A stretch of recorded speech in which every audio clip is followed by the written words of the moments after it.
Hello. Good morning, good afternoon, good evening. Welcome to this week's edition of the This Is Not Therapy Hour, brought to you by Effective Artistry. My name's Marie. I'm an executive functioning coach. I work with Effective Artistry, and I'm joined as ever by Brandon Tessers, LCPC, clinical director of the practice. And today we're joined by Caitlin Miller, LPC, therapist with Effective Artistry. Hi, guys. Nice to see you both. Hello. Nice to see you. Nice to see you.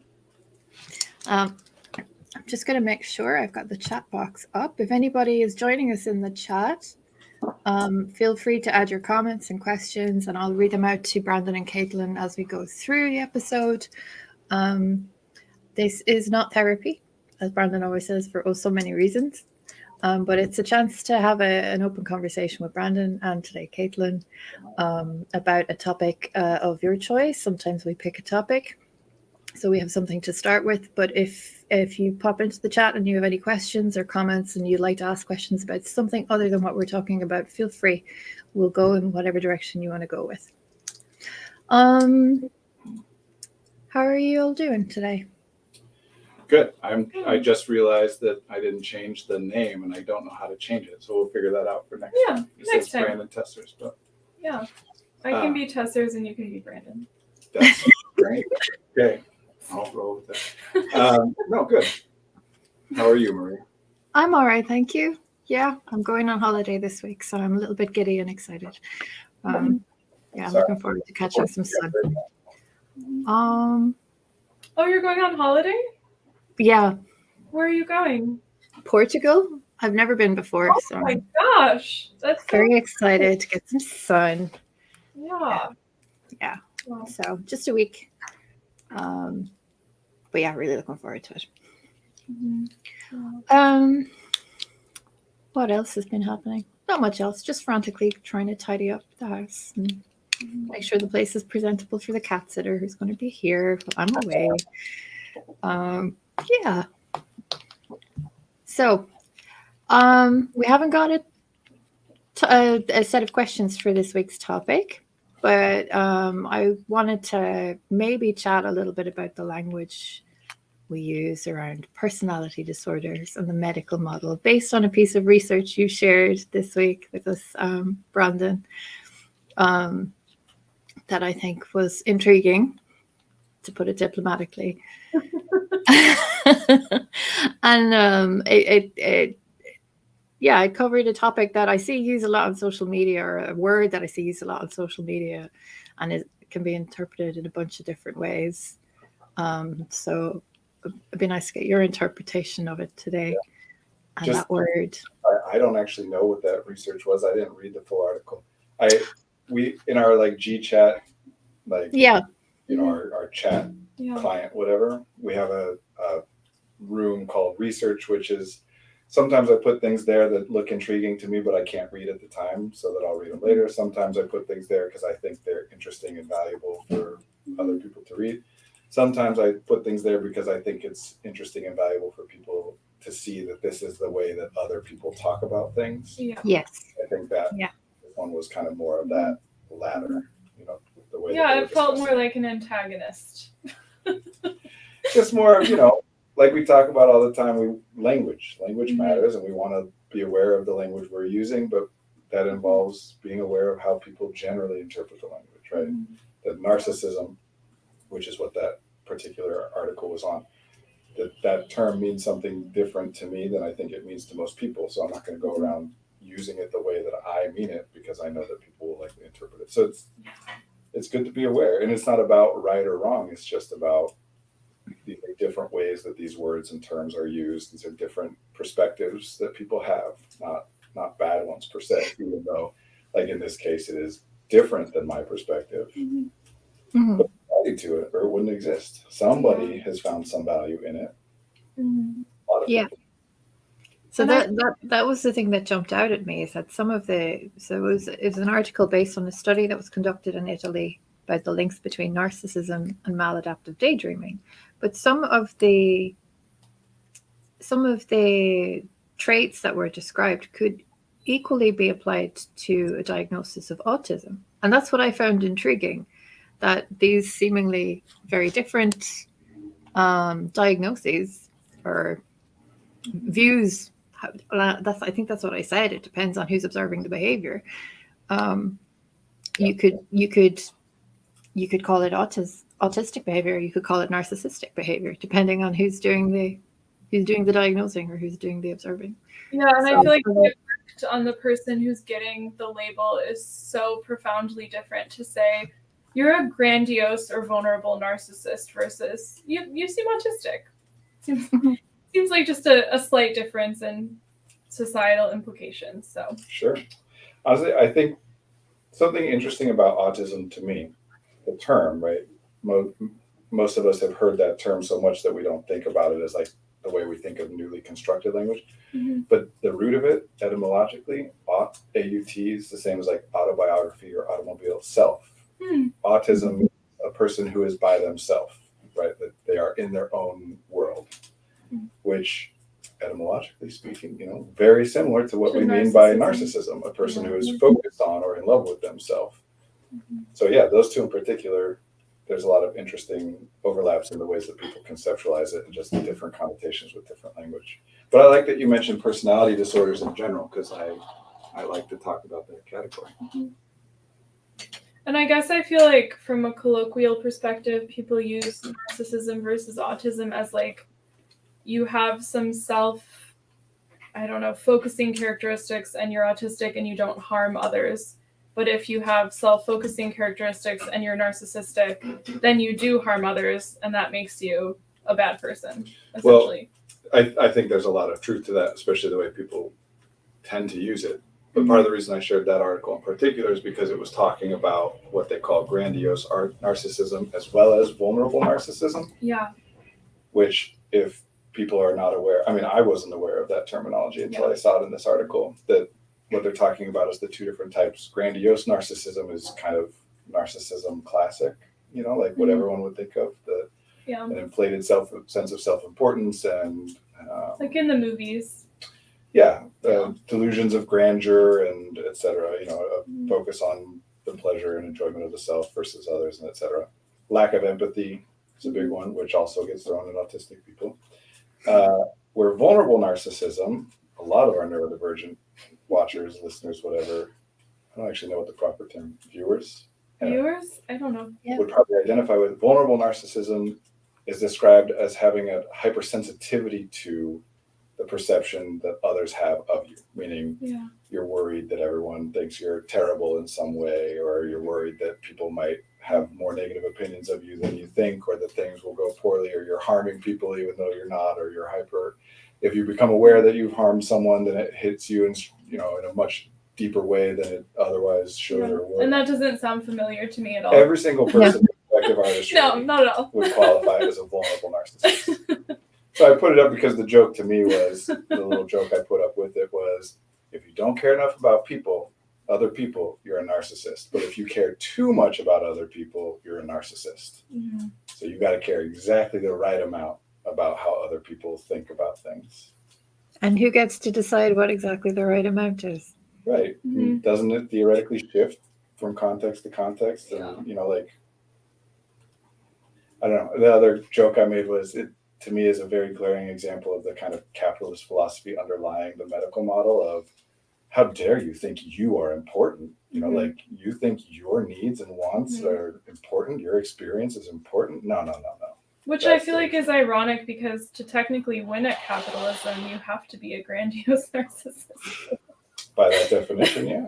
And that's kind of the thing. It's same with like delusions of grandeur is a clinical symptom. Well, but what if you end up doing those things, right? Like who gets to determine whether it's delusional? Yeah. If someone's like, oh, I'm going to be a movie star someday, well, they might be. Mm-hmm. So can we say that's a delusion of grandeur? Who gets to make that call? Yeah. But then some people, once they've accomplished it, then it's, oh, these people are great examples of how to be. Mm-hmm. But when you think you might accomplish something like that, that's maladaptive. Yeah. Yeah, I think about my experience working in inpatient psych and the labels that were put on people, and oh my gosh, it is a horror show. Yeah. Personality disorder. personality is not a thing. Mhm. Obviously, like a lot of this stuff, it's a construct, and no construct is technically a thing. But I'm talking about even the way that we generally conceptualize that in our culture. Like the more clinical term would be characterological concerns, things that are true of a person that follow them across the course of their life, or that trends that seem to be related to the individual or variables about the individual more so or completely independent from external variables, right? But if you like, let's do it ourselves. If we're supposed to say, what do we mean? What do people mean generally when they say personality? Like, what is that? What are we talking about? A confluence of observable behaviors that fit enough of a pattern that you can determine some like aggregate conclusion about how the person will then behave in various situations. And then like when I say that, I'm like, kind of sounds like BS a little bit. Well, like we're all just monkeys. Like this monkey likes to eat 2 bananas a day, like that kind of thing. yeah, I mean, I like your definition of it. I think I would agree that that's generally what people are talking about. Is there's an observed pattern of some type of behavior, which behavior always is including communication, like what people are saying, even self-report about their own, but some theoretically observed pattern of behavior that has some predictive quality to it based on the individual. Yeah. Which means that we are, whether we're taking into account the context when we assign that label of a personality, by the time we have made that assignment of it's a personality thing, we are making a statement that the context was irrelevant. Yeah. Yeah. That even if we did consider it, and usually we don't, but even if we did, we decided that wasn't what mattered. Like if we say that someone is shy, what do we mean? I'm mostly just stalling so I can get my tea. Oh, I can. What do we mean? I can try to answer. I guess if you take it back to the definition of personality, that on average a person tends to be less observably active in the average social circumstance, essentially. So if you were like watching a movie of the person, you would say like, wow, that person doesn't talk a lot and they have kind of like cowering, like more like cowering body language, or maybe it looks like they're thinking a lot more than they're speaking. Yeah. I mean, I think it can also be from self-report, right? Someone can say that they're shy. Or that's true, yeah. But that would be how we would observe it without them being involved. But yeah, don't all of us have like social situations in which we are more uncomfortable or even very uncomfortable, and social situations in which we are not? So what exactly is the ratio of how often you must be uncomfortable, and how can we determine that that has nothing to do with other variables that are present? I mean, if sometimes I'm uncomfortable in a social situation and sometimes I'm not, there must be variables that impact that beyond just some core essence of who I am. And no matter how shy someone is, they wouldn't behave in ways that they or anybody else would label as shy in every single social situation. I would have classed myself as shy for a long time. That would have been the label I'd apply to myself. Now that I know myself a bit better, I would say that I'm quite outgoing, but prefer to meet people one-to-one. I get to know them quite well and have deeper conversations. But also that I have auditory sensitivities that make it hard for me to socialize in big groups. And so I tend to be quiet because I'm trying to listen instead of trying to talk. I'm trying to hear what's going on around me. And I think it says a lot about how specific and also less pathological your second description of yourself was than just saying I'm shy. Yeah, well, and I mean, I put that one out there because it is not one that we have like a personality disorder assigned to. Yeah. So it isn't one that is officially considered to be pathological, although it is still generally talked about as though it is worse than the alternative. That it's I better feel like to not if be you shy. take it super far, they could say social phobia. Maybe. I mean, which is ridiculous. Again, it's ridiculous. I don't agree. I'm just saying that it's not that the term shy doesn't have utility. You know, like because again, if we switched it to the word tall or whatever, like I would be generally considered to be tall and no one would quibble with that, even though we could do exactly what we're doing right now and say, well, in some contexts I would be considered tall and in others I wouldn't. But across the board, by and large, I'm going to, unless I'm hanging out with a bunch of like NBA players, I'm probably going to be one of the tallest in the room. So I'm trying to say it's not that it's useless, these terms. Just like any identity label, they're useful. But it gets really tricky when we codify it into a pathological thing, when we make it an official diagnosable disorder, especially ones like personality disorders that have way more stigma attached to them than most other disorders still at this point, borderline and histrionic and antisocial. And that in many cases are used to remove a person's autonomy. I actually remember a really specific patient or client or whatever in the hospital who was diagnosed with borderline, and it literally broke my heart because I could immediately see the person just like sink as just like they got like the worst tattoo on their back that you could ever, or something like that, like a thing that will stay with them forever. And it was really sad to watch. And I was like, okay, this is, yeah. Well, narcissistic personality disorder is another one of those. You tell someone they're a narcissist and they feel terrible, which, first of all, right there, if someone actually, with the definition of being a narcissist, the way that we culturally define it, why would they feel bad about being labeled as a narcissist? Doesn't the fact that you feel bad about being labeled as a narcissist mean that you do care about how other people perceive you, and you don't like the idea that you might be over-focused on yourself and want to be focused? Oh, but that would make you a vulnerable narcissist, according to that study, right? Exactly. Because you care, you're also a narcissist. The link between those two things is the overinflated sense of self-importance. One is, in grandiose narcissism, they're saying you think you're so important that nobody else's needs matter. And the other is you think you're so important that everything is about you, and everybody must be thinking and talking about you all the time. But I've had a problem with the concept of clinical narcissism. I'm not trying to get rid of the term, just like I'm not trying to get rid of the term shy. I've had a problem with the clinical use of that term long before I knew about vulnerable narcissism, because somebody explained to me how anyone has access to any information that isn't filtered through themselves. Yeah, we're all walking around in this body. We can't escape ourselves. Yeah.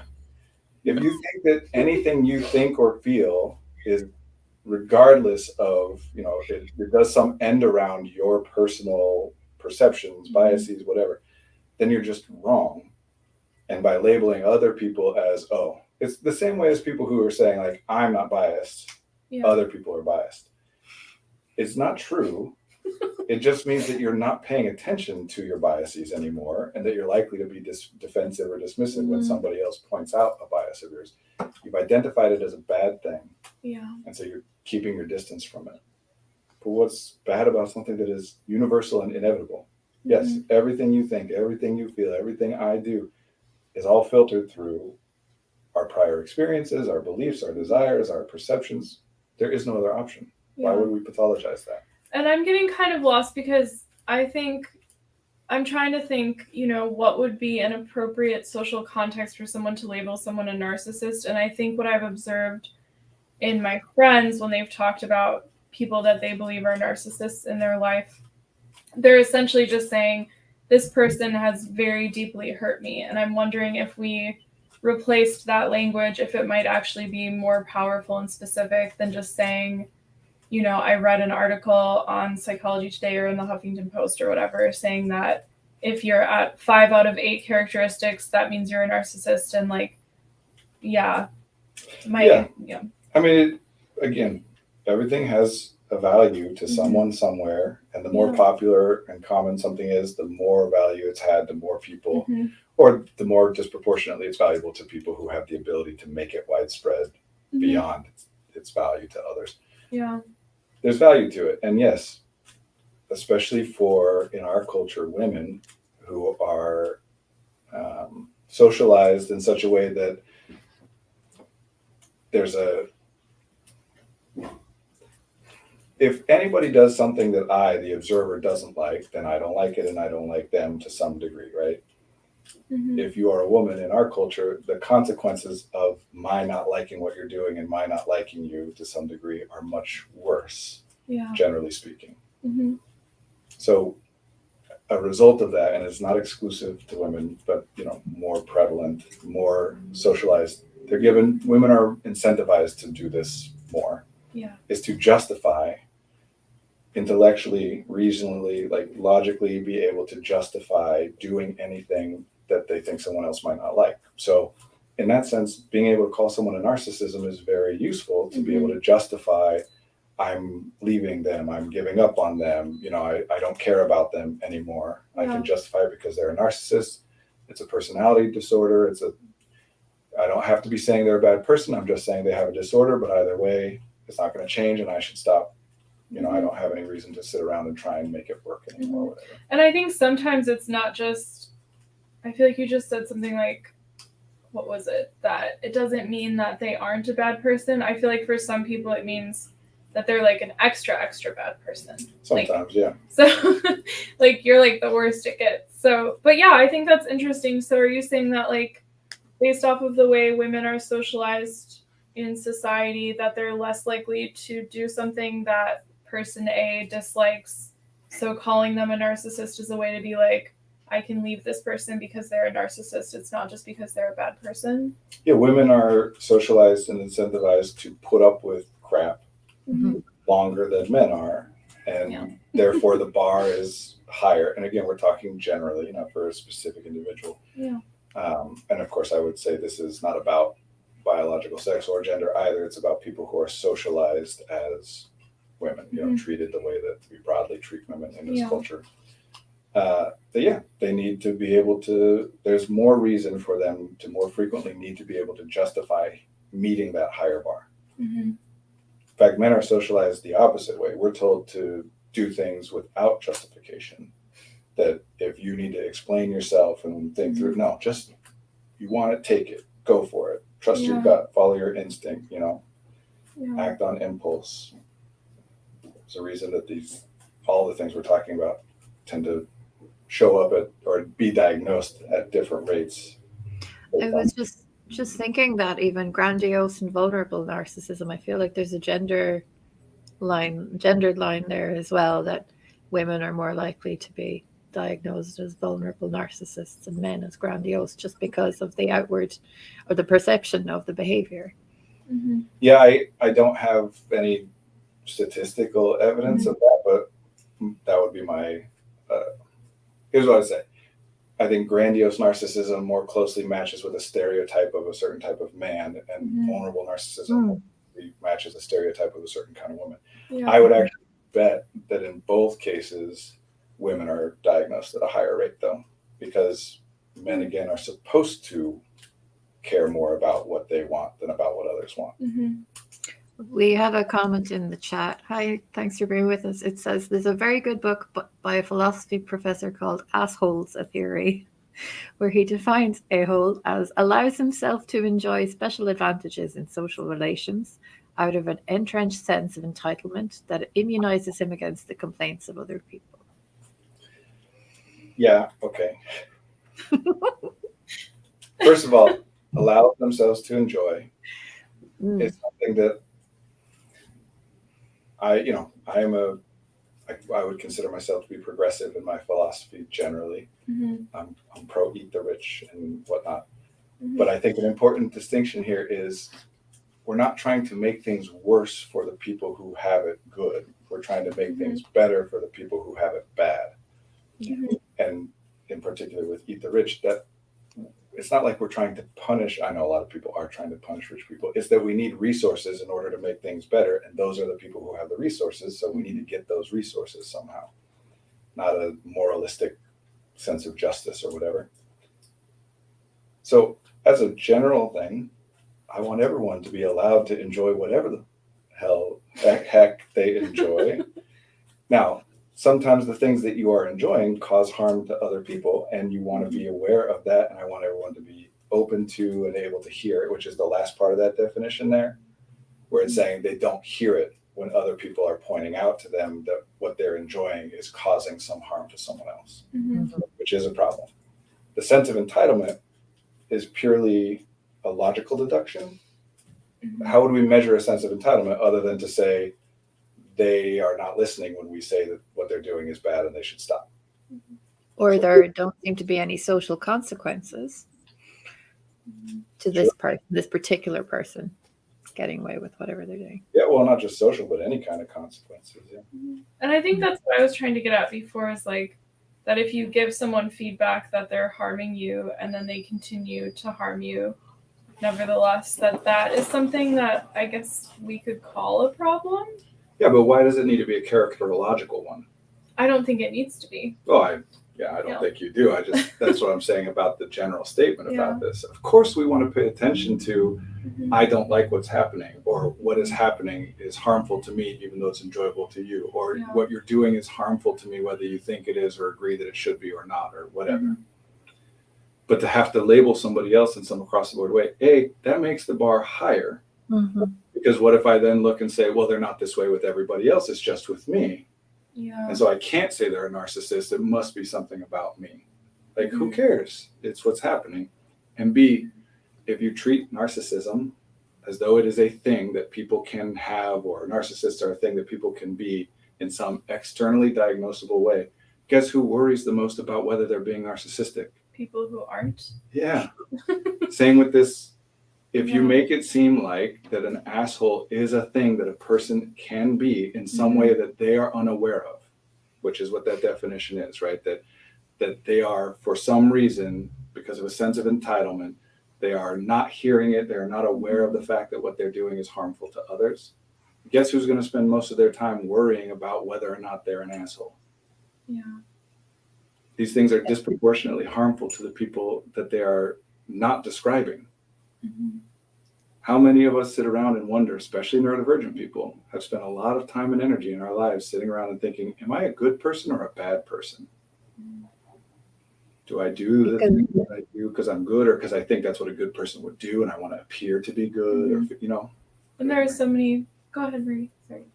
I was just going to say, because we have what you've called before, some of us have what you've called before, a social sensitivity. So we're sensitive to social data, and we're, I guess, gauging the impact of our behavior based on the responses of everyone around us. It's just constantly collecting data. And so, yeah, well, we are kind of more self-absorbed sometimes, but not for nefarious purposes. More than what, though? I guess more than the average. If we're calling ourselves neurodivergent, we're saying we're diverging from the general population in some. In this case, we're saying that we're more self-absorbed than the average person because we spend more of our time worrying that we are harming the other people than the average person. We're more self-absorbed by the idea of being self-absorbed. Yeah. All that means is no one has access to information any other way than through their own experience, filtered through their own.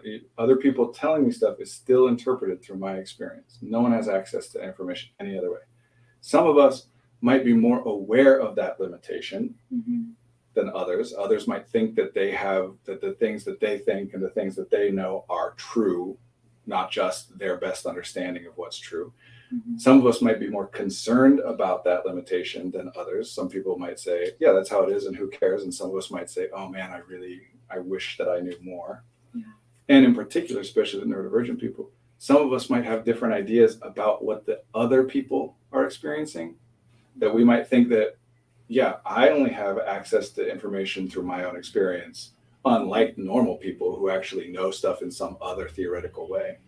So if we're calling ourselves self-absorbed over that and agonizing over it, all we're saying is, sucks that I can't know anything except for the things that I know. Yeah, agree. And then you're kind of stuck on a problem that's an inevitable truth. So why don't we just skip over it? Sometimes. I mean, live a little. In a general way, but in specifics, like sometimes that gets us to get more information. Yeah. I certainly ask people a lot about whether what I'm doing is harmful to them. And honestly, I worry, as many of us do, that the extent to which I ask that might in and of itself be harmful, that I'm pestering people to make them tell me that I'm a good You person. just can't win, Brandon. Because you can't care too much or too little about what other people think. Yeah. How would anyone evaluate that? You're just doing your best. Mm-hmm. And if you're not worried that you might be doing it too much, then you don't try to do it less. And if you're not worried that you might be doing it too little, then you don't try to do it more. Mm-hmm. If you think you're doing it the exact right amount, then you don't really pay attention or try to change anything, which, hey, maybe that means you are doing it the exact right amount. Or maybe it means you're not and you just don't notice. And what are we doing here? And that's where my aunt and uncle are just like, calm down, Caitlin. Just like chill out.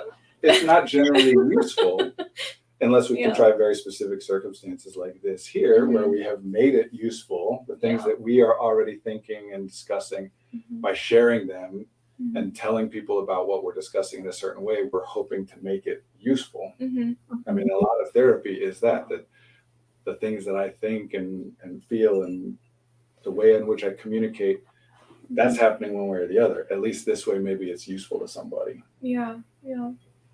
I think a lot of when people have the privilege to be able to kind of choose their profession, that's involved in pretty much anybody choosing a profession. It's like, this is stuff I like and would do anyway. Might as well try to make it useful to somebody else and therefore, valuable to people or society at large. Yeah. Because it's unsolvable. And that's fine as long as you recognize that it's unsolvable. There's nothing wrong with wanting to be perfect as long as you know that it's impossible. It's only when you start to think that not only is it possible, but that most people do it. This is the neurodivergent thing again. That everybody else does this perfectly and never struggles with being misunderstood or overly drained or whatever. Which is not to say that your experience isn't as bad as it is. Your experience is exactly as bad as it is. And what everybody else's experience is doesn't really matter. You don't have to have it worse than somebody else to be able to justify that you don't like the way it is and that you want to do something about it. It can be useful at times to have an understanding of what the average is. But just be aware that when we do that, we're almost always going to assume that everybody else has it better than us. Yeah. This is very, very thoroughly researched that everyone assumes that they are above average, which obviously is statistically impossible. And I'm going to admit that I have a very negative bias towards social media, but I feel as though social media makes that worse. Sure. I mean, certainly some aspects of it much more than others, I would say, but there is definitely a version of like clout chasing, which sometimes people will refer to as the oppression Olympics, which of us has it worse? Well, and I was also thinking the opposite, like through creating a false narrative online that you are having just the best moments of your life or all the moments of your life, that can make other people feel like, oh, well, this person went on this amazing vacation and what am I doing with my life? Or sort of like those little snippets of what moments are Instagrammable and what moments do I not admit happened. Absolutely. I would say that over time, and this is purely anecdotal, but over time, I think social media started as almost purely that. Yeah, it's getting better. Right? So, well, I don't know. I mean, I'm still off of it. And I will probably always be. I think, as always, we don't have to like assign ill intent, like when you first get a thing that's here, share stuff with people, it's understandable that your first instinct is going to be, well, I'm only going to share stuff that's like worth sharing. I'm not going to just say, hey, everyone, I stubbed my toe, right? Yeah. And so we start that way, and as a consequence, it ends up that people are only sharing cool, awesome stuff. Back in the day, people did slideshows after their vacations and whatever, but we didn't do that with our depression, like get everyone together for a slideshow. Yeah. I do think over time it's shifting, not so that that's gone, but there is definitely a lot more of people who are either both. There are people who are attempting to be very authentic about good, bad, whatever, just representing themselves authentically. Yeah. And there are also people who are talking only about the bad stuff or predominantly about the bad stuff, how rough they have it, which people will then talk about that being like a victim mindset or complaining or what. No, it's communication. I would assume that's their experience. My question is, why have we constructed things in such a way that they think they need to justify it instead of, because again, especially with women, but happens with all kinds of people, instead of saying, you're not allowed to ask for anything unless things are really bad. And then when you say things are really bad, say, how dare you talk like everything's bad all the time? Why not just say, you're allowed to ask for whatever you want whenever you want? You're not allowed to just take what you want or force people to do, but you're allowed to want it. You don't have to justify it. Yeah. Well, and this is a little bit of a tangent, but I feel like algorithms incentivize people to be on either of the most extreme end as well. Like, this is either my darkest moment of, I don't know, I'm tempted to use the word oppression, but I feel like that could be construed in a very negative way. These are my darkest moments, these are my greatest moments, and this is what will get the most kind of attention. I don't know. I don't know enough about algorithms to know that, but maybe. I think I was listening to a podcast recently about it, and it seemed like a reputable source, and they were mentioning that, but within the context of like extreme news stories, where it doesn't really matter the level of truth, but like if you have a story, it's about novelty in that case. You know, man bites dog. Is that a thing that people? I should explain that reference. Man bites dog. Thing, so. Man bites dog is a an old. It's a truism about what makes something news. Dog bites man is not news. It happens every day. But man bites dog. Now that's news. News things which are newsworthy are things which are uncommon, good or bad. Yeah. But there is also again, research is worth what it's worth. It doesn't mean we cherry pick, right? But there is a psychological phenomenon that's researched and documented of, if there's a group of people who all agree on a certain thing, that group will eventually move further and further and further to the extreme, because each individual will want to differentiate from the group without disagreeing with the group. So going even further, and then everybody comes for it, and then somebody's going to go even further. And now we live in two worlds, or maybe two, and some of us in a third. I don't know. There was a book, I don't know how long ago, but that's where I first heard about this, was an NPR interview with the author of a book about the fact that like you can drive through, in the States anyway, I don't know anywhere else, but that you can drive through neighborhoods when you're looking for a place to live and look at environmental cues and make a pretty good guess about like, oh, the people in this area have these political and philosophical beliefs just based on like what they have on their houses and stuff. Yeah. Separating out. Anyway, personality disorders. Big consequence. I feel like there's some, I don't know, I could say a lot of very political things, but I'm gonna. This is all political. You know, it is, I agree. Most people don't know, but neurodiversity was explicitly proposed as a political term. It was intended to be political. It was not intended to be psychological, psychiatric. You know, like that's why later on we came up with the idea of neurodivergent. That's why everyone still is struggling with neurodiverse as a identity label. It's not meant to be a label. Can you talk about what the intended implications of using it as a political term were? Well, specifically that it's a rejection of the medical model or a response to the medical model. That the idea that if we're saying that a way of being is deficient, pathological, right, which is the medical model, that all the disorders are pathological, illness. Notice that I try very hard to avoid using the term mental health, and I don't talk about being healers or healing people or any of that stuff, because that means that we're saying that your experience, if it matches certain parameters, is either an illness or the result of an illness or an injury. Well, but then who gets to define what healthy is? Yeah. Who gets to say, right? Like you were asking earlier, Marie, who gets to say you have too much of a focus on other people's perceptions of you, or you have too little of a focus on other people's perceptions of you? Yeah. Am I autistic or am I narcissistic? It depends on who's observing the behavior. Right. This is why you can't actually be neurodiversity affirming without being supportive of self-identification. Mm-hmm. If you're saying that someone has to have an actual like clinical diagnosis by an officially trained and licensed person. That's not neurodiversity. That's the medical model. Yeah. And it's still in the medical model. I still would prefer that people use neurodiversity terminology. It's a step in the right direction. Yeah. But it's a different thing. Well, it's interesting. I'll see like a turning point with clients when they say, oh, I was diagnosed with MDD, GAD, BPD, bipolar 2, ASD. And I'm like, well, what resonates with you? What do you agree with? Like, do you agree with any of them? And they'll look at me like, wait, I have a choice? Like, I can agree or disagree with this thing? Like, here's a question. Don't they all in some way fall under the neurodiversity umbrella?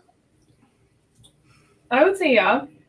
I mean, again, to me, what you're talking about is not the umbrella of neurodiversity, but the umbrella of neurodivergence. Yes, sorry. Yeah, you're right. Yeah. These all qualify as being neurodivergent identities, in which case I would say yes, but I would say literally any identity a person has qualifies under that umbrella. Yeah, because I think divergent is queer. If a person says that they are, then they are. But there are no standards that must be met. No one has to run any tests or prove a thing. If a person thinks they are or says they are, then they are. Yeah. But neurodiversity, yes, it's not an umbrella. Neurodiversity is just a statement about each of us is completely unique, which everyone would agree with, and then just makes the very controversial second point of, and therefore each of us all have different experiences and different behaviors, and we can't map those across to each other one-to-one and say that some are healthy and some are disordered. Doesn't mean that it's not useful to call it a disorder. Doesn't mean it's not a disability. None of this means that. This is about the assignation of moral value. Yeah. That it is better or worse to be a certain way across the board, which it is not.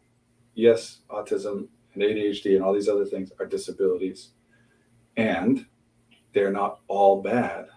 If you think that they are, then again, that's not neurodiversity, that's medical model.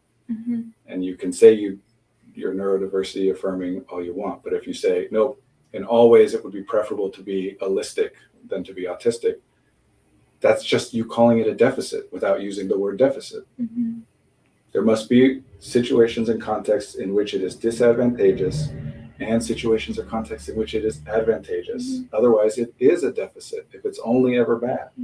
And that's another moment with working with people where they just kind of get wide-eyed and look really happy when I'm like, there are advantageous aspects of this and disadvantageous aspects. And they're like, what? Advantageous? And then they're like, yeah, I'm a theoretical physicist and I think about problems all the time, but I also have anxiety. And it's like, well, maybe some of these things, yeah.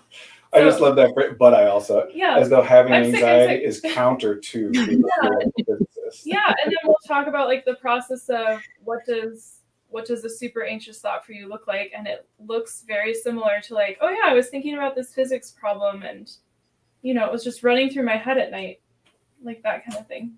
Call it hyperfocus, call it a special interest, call it rumination, call it anxiety, call it looping, depending on what you're thinking of and how it's impacting you and when and how able you are to get on it or off of it. We'll call it different things, but it's all the same thing. In this case, it's just thinking about a thing a lot. Yeah.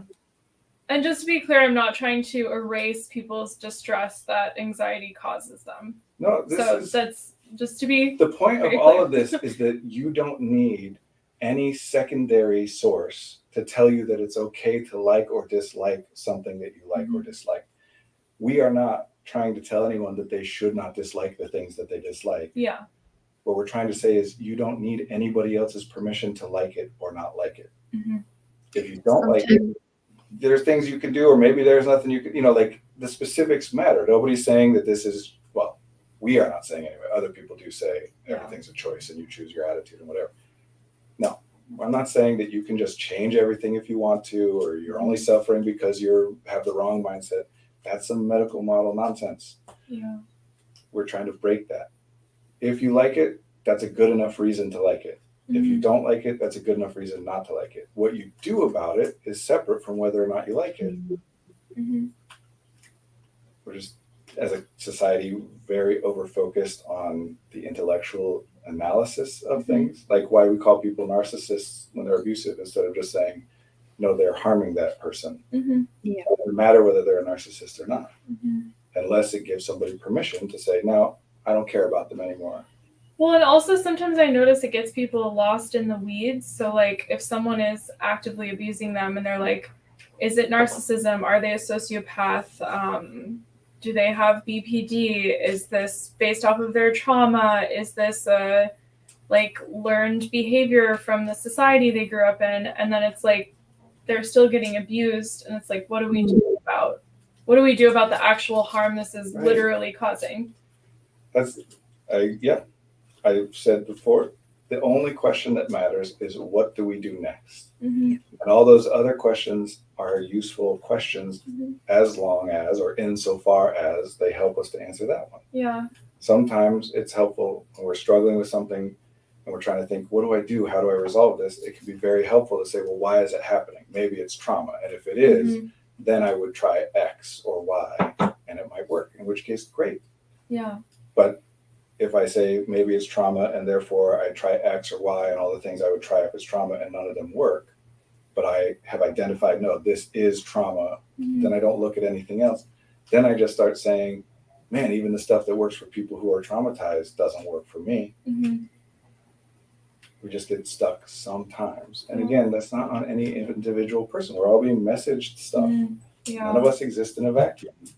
No one is supposed to have considered anything that they've never been given any reason to consider. Yeah. You gotta stop blaming the individual, is all I'm saying. And I noticed go ahead, Marie, sorry. I was just going to say on that note, like people who are given the label of narcissistic personality disorder, other people are told just avoid them. They can't be cured. They can't be healed. There's no saving them. Steer clear.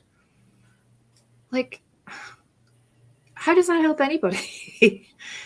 How does it help the person who's being labeled that? How does it help them to interact with the world around them in a way that's more positive and beneficial? For the most part, and this is, an assumption on my part, I don't have data to back this up, but for the most part, I think that's an abstract concept, not an actionable one. Mm-hmm. I think that people who are saying, hey, stay away from someone who's labeled with narcissistic personality disorder, I think those people probably aren't interacting with anyone that they know that's labeled with narcissistic personality disorder. So it's just a philosophical position, not a thing they'd actually do. Mm-hmm. Like if their friend said, hey, I just got diagnosed with narcissistic personality disorder, would they actually be like, oh, you're out of my life? Mm. Or would they look more closely? It's the same way that people on the other end of the political spectrum would say, stay away from queer people. Mm-hmm. Ooh, that one stings. Well, I'm just... Yeah, a lot of these people will say that, and then as soon as it turns out that their child or their brother or someone they care about is queer, then they change their... Things only look simple when they don't affect you. Mm-hmm. As soon as they affect you, they're not so simple anymore. And I think the other side of that problem, Marie, too, is like, if you're the person saying this person is narcissistic, they're harming me, then you can have permission to no longer have a relationship with them if they're harming you with or without the label of narcissism.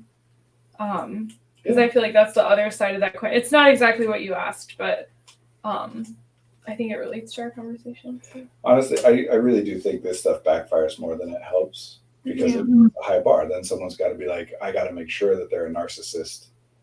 Like if you have to be able to say that someone is a bad person before you're allowed to stop trying to make it work with them, doesn't that just keep you in the relationship longer instead of just being like, no, I don't like this, I'm out? Yeah. And that reminds me of another thing I wanted to say is like, I'll have clients come in and talk about a negative relationship they have, and they'll feel the need to tell me like 100 reasons why this person hurt them, all the analyses. And when I stop them and I say something like, I believe you, like, I'm happy to hear more, but I also believe you. Like, if you tell me this person is abusive, I believe you that they're abusive. They're just like, oh my gosh, like someone just believes me. I don't have to like write a treatise on the 100 ways they've hurt me and why it makes sense. Like what Brandon's saying, like you can leave a relationship before it turns into a complete, disaster, and you have 10 labels for it and 100 articles on it. Because notice that these labels usually only go one way in the power dynamic, right? It's it's not the abuser usually, unless they find using this particular strategy, calling the person they're abusing narcissistic, harms them or keeps them under their control. They might do that. But Less usually likely. the abusive narcissist, quote unquote, is not going to their friends and therapists and whatever and complaining about how their victim is narcissistic. It is intended to be, I think, at least in many cases, a weapon given to people who are disadvantaged in the power dynamic to use against the other person. Yeah. But it generally doesn't do that. You can tell anybody that your abuser is narcissistic, they're not going to do any, like the police don't get to come and do something about it because you're saying they're narcissistic or whatever. Yeah. It's very useful almost in the way that like a CBT kind of a conditioned response to an automatic negative thought would be. If you're like, no, he's a good person or whatever, then to say to yourself, no, he's a narcissist, could be very useful to somebody to change their way of thinking. But again, like we're talking about, that makes it a high bar. You have to justify, well, but he's so sweet, and automatically slipping into making the man the narcissist in my invented hypothetical. Yeah. But they do more harm than good, because even that rule, right? Don't associate with someone who's identified as having narcissistic personality disorder. If someone is identified as having narcissistic personality disorder and also is the kind of person and acts in the kind of way that you're worried they might act, then why would they tell you they have narcissistic personality disorder? The ones who are telling you they have narcissistic personality disorder are much less likely to be the kinds of people who are going to behave in the way you're worried they might behave, unless they are thinking that if they say that, it lets them get away with stuff, which people but it's rare. Theoretically do. People theoretically will do things like, hey, what do you want from me? I'm a narcissist, or hey, you can't expect any different from me. I have bipolar disorder or whatever. Any label that is given, this is getting back to political philosophy. We also have 6 minutes. Given to the disadvantaged party is co-opted by the powerful party. You give the powerless people a term that helps them, and the people with the power say, oh, I'm going to use that term for my benefit now. Oh, that gave me chills. And you can do both. It doesn't mean we shouldn't use any terms, et cetera, et cetera. But Language. I Words. hate the idea that we are telling people that there is some deficit, which is what people generally mean when they say the word disorder, with them in their personality, which is some theoretical, like just it's your soul, basically. It's just who you are, who you've always been, nothing you could have ever done about it, nothing you can do about it. It's just you. Sucks that you drew the short end of the stick in this one life that you get, that you just happen to be someone with borderline personality disorder. Or we're just labeling people as broken. Yes. Though different disorders are used differently in practice. In theory, everything in the DSM is, put on an even footing. In practice, that is not the case. I am not really aware of, I can't think of any, although I'm open to the idea that there are some, but I can't think of any scenarios in which someone is given the label of a personality disorder with the intent that it benefit the person that you're labeling. Can anybody think of one? I do think, this is just immediate thought, but I do think there's a new kind of community, and again, I'm not on social media, but of people with borderline personality disorder who talk about it as like this label is actually like almost trying to like, what is the word? Like where you take the label and you're like everyone reclaiming. But even then, that's an example of those people were not given the label with the intent of it being helpful to them. They're just finding a way to make it help, which is awesome. Like anytime any of us has to go through something crappy, like let's get the use out of it that we can. Doesn't mean that having to go through the crappy thing is valuable in and of itself. Like you get the benefit you can get out of it because you had to do it. And I'm not surprised that out of like borderline narcissism and sociopathy or antisocial personality disorder, that the immediate idea was, borderline has like a thing online to like respond because of the types of people who tend to get diagnosed with borderline versus women, you mean? Yeah. Or like I've seen a lot of queer people, like non-binary folks, like just People who have Not- been socialized as women. Yeah. People who were Yeah. seen as women by the diagnostician. And a lot of it reminds me of like, it's almost like whispering the word hysteria without saying it. Like, Mhm. it's just a hysterical. No, it is straight up hysteria. Yeah. Yeah. And there's still histrionic personality disorders. Just like but- in the DSM, in case anybody cares, there is an official disorder called female sexual arousal / interest disorder, Oh, which is characterized by a woman not being as interested or aroused by sex as they theoretically should be. To the credit Oh of my most people God. who explore this, that is theoretically at least intended to be applied to a woman who is saying that they are caused distress by the fact that they don't feel as though they are as interested or aroused as they should be. Still super informed by cultural yeah. processes, and there is no male equivalent disorder in the DSM. Yeah. Yeah. There is no such thing as male sexual arousal / interest disorder. There's erectile dysfunction. That's it. Yeah. The assumption with a man is that it's a biological issue, Yeah. which we put a lot of work in. I wonder why. Yeah. All of these things can We be have 1 useful. minute. For real? Yeah. Crap. For real. What should we do with that, man? I feel like we're not. We should just Resolve smile on and say, things. Marie, this was so nice. I really enjoyed this conversation. Normally we have a list of questions, but this week it's been kind of freewheeling, and it's been. And I like the arsehole comment. That was fun. That was I was trying to crap on the book. I'm just saying, the people who buy that book are probably not people who are assholes. You know what I'm saying? Like that information is not being shared with and therefore useful in the process of making it so people who are assholes stop being them. Yeah. Yeah. It may be helpful for people the same way we've been talking about all this other stuff to be able to say, oh, they are such and such, and therefore I can stop trying to make it work. Mhm. But that comes with the side effect of also then worrying that you might be one sometimes. Yeah. But I'm interested in the book. I appreciate them sharing the recommendation. That was a nice mic drop moment. I felt weird even saying it. I feel like we need a content warning for this week's video. Oh my that's the name of gosh. the book, what are we Yeah, supposed to do? yeah, I have to say it. We're not gonna- My final question before we go: isn't everybody a little bit narcissistic sometimes? I mean, If we have to answer yes, it depends on what you mean by the term, but that's Yeah. why it's a problematic term to turn it. Yeah. That's like saying, isn't everyone a little shy sometimes? Yeah. Mhm. Isn't everyone a little tired sometimes? Yeah, like a little excited or sad or literally, yeah, Mhm. everyone is. Except for this one has a clinical diagnosis attached to Yeah. the word.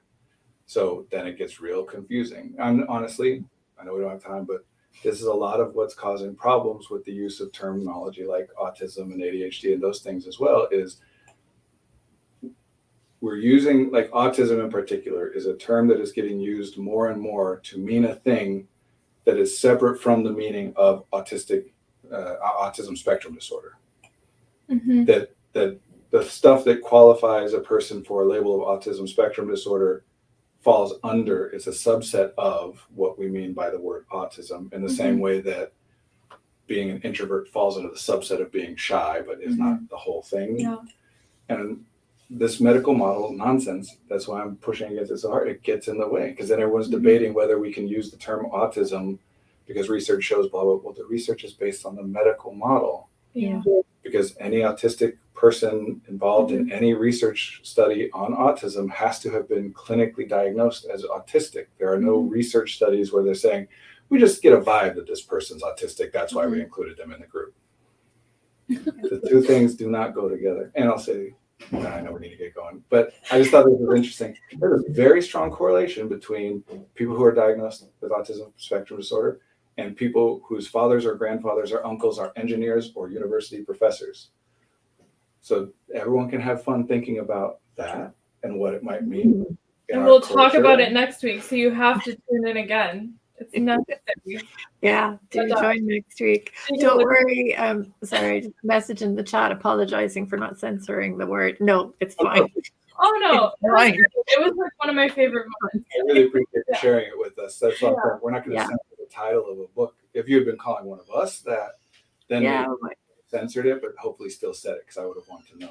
Mhm. But the title of And the I book would that have you're cried. sharing, and I appreciate You vulnerable narcissist. I'm so Now you're going to be worried about me calling you a vulnerable narcissist. Yeah. I get to be worried about it forever now because it won't leave my And I'll mind. worry about having called you that. Yeah, it'll be We'll so both dramatic. worry. So drama, so much drama. Gotta go. Thank But you. that's a great place. Thanks both for being here. This is Good fun. to see you both. Yeah, thank you so much, Marie. And I won't be here next week, but Caitlin, thank you. You'll be hosting Yeah, next we'll week. be here. Yeah. Thank you very much. And yeah, I look forward to seeing you again in a couple of weeks' time. But yeah, for everybody else, tune in next Monday. Take care. Thanks, everybody. Bye. Bye.